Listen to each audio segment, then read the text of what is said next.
আচ্ছা, তোমরা যে যে হাঁসটা পালন করছো এটা জাত কি মূলত? জাতের ক্যাম্বেল। ক্যাম্বেল। আচ্ছা, এইরকম কোয়ালিটির তোমার যে হাঁস ডিম আছে, এরকম কোয়ালিটির হাঁস যদি একজন কিনতে চায় কত টাকা সহ নিবে? এখন দাম আছে 45-50, 45,000-50,000 টাকা সহ।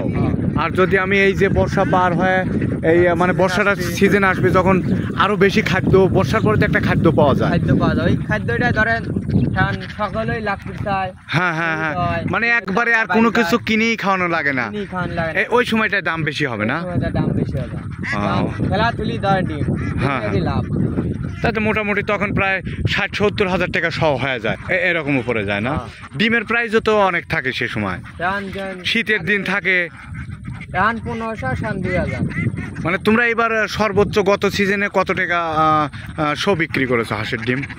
এই গত বছর ধরেন 1800, এর উপরে যায় নাই। যার ক্যাম্বেল হ্যাঁ টাকা যায় না, জায়গায় হ্যাঁসারি যারা সাউথলায় বাচ্চা ফোটায় সেসব ডিম 2000 টাকার উপরে, 2200।